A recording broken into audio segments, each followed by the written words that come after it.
Hi, Andrew Bell here with you. It's amazing to think that we're almost a sixth of the way through the year. Boy, it goes fast. As I do each year, I'll cover just one section from my annual property report in each of the fortnightly e-newsletters over the ensuing months. The 2014 annual property report was certainly the most fascinating of the 21 reports we've done to date. As I always do, I like to address the 5 fundamentals that drive the real estate market, and I will do that in each of the next 5 e-newsletters. Each of these 5 fundamentals have a very strong effect on the real estate market, but at any one time, one or more are more predominant than the others.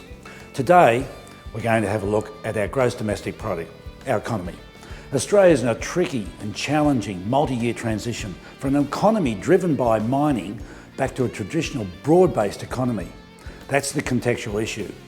Unfortunately, currently, the non-mining economy is expanding at less than 1% per annum, and that's where 85% of our economy is and 97% of the workforce. Major investment projects have now fallen for 3 consecutive quarters, whilst mining investment has also declined. The Bureau of Resources and Energy reports $350 billion in committed and potential projects will slump to just $25 billion by 2018. Approvals for new mining projects are at 10-year lows, and with the mining construction phase finishing up, more mines are moving into the production stage, which will ultimately see revenues and royalties flowing. The mining boom isn't over, but the record prices that accompanied the shortage of supply to meet Asia's 6 to 7% GDP over the past decade have gone.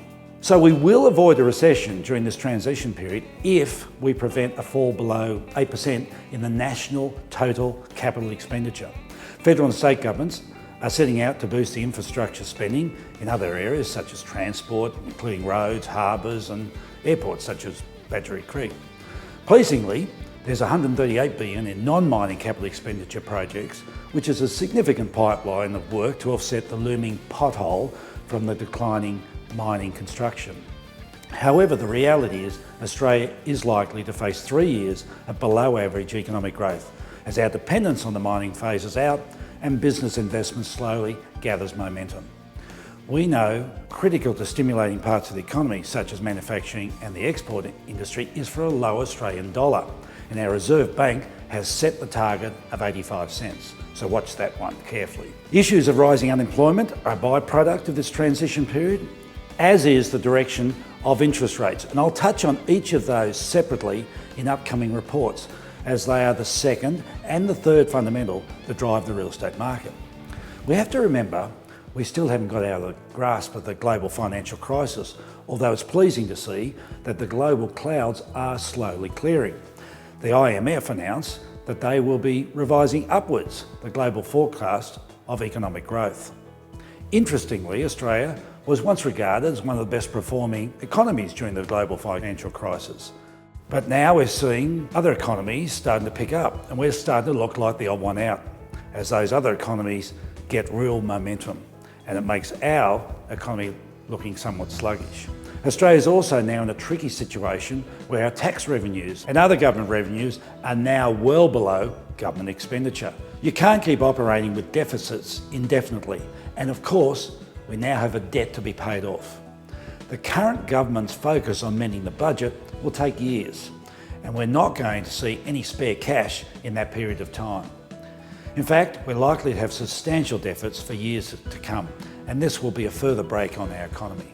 The graph on screen here now shows the Australian quarterly and annual change in GDP over the past 30 years, which reflects the fact that we haven't been in a recession since the early 1990s, and that we are currently hovering in that 2 to 4% bracket, which is where GDP growth has been for most of the past 13 or so years.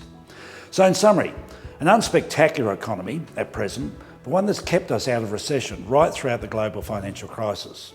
We are in transition, and the challenge is to stimulate the broader economy to make up for the decline in the infrastructure spending decline. Painful decisions such as the closure of car manufacturing plants are just one of the prices to be paid in this transitionary period. We are operating in a very competitive world, and we have to figure out what we can be good at to compete on the world stage. The most interesting aspect of the economy at present, as far as real estate is concerned, is that for the first time in half a generation, the Reserve Bank is now relying on the housing sector to get Australia out of the current growth recession. One of the reasons we have low interest rates is to stimulate housing construction. One of the major drivers of our economy is that housing construction. And so with so much dependency on this component of the economy, we can be assured that the real estate will continue to be the beneficiary of Reserve Bank attention. Well, that's a very brief overview and a contextual one of our economy, and probably not a surprise to anyone. But contextually, while politics will muddy the water, what has been addressed here today is the reality of where we are at present in that transition. In our next report, we're going to have a look at the all-important interest rates, and there have been some significant recent developments on that front. So we'll have a good look at what's likely to occur in 2014. I also take this opportunity of saying how proud my brother Greg and I are of our company in recent months. In November, we were judged at the Gold Coast Business Excellence Awards as the Gold Coast's 2013 winner in the Community Services category. In the Gold Coast City Australia Day Awards, we were again recognised and voted by the Gold Coast City councillors and identified for our contribution to the Gold Coast City community. Then just a week ago, our company was judged as Queensland's largest real estate agency of the year for 2014. These are quite amazing recognitions and ones that, as I mentioned, both Greg and I are extremely proud of. And it does give you an insight into the values that our company represents, which is about giving back to the community, about providing the best in real estate agency practice to our clients. We're a long way short of perfect, but strive constantly to take our business and our services we provide to our clients to new heights. Thank you for all the support and the wonderful emails of congratulations that we have received. Well, until next fortnight, all the best for now. Look forward to seeing you then.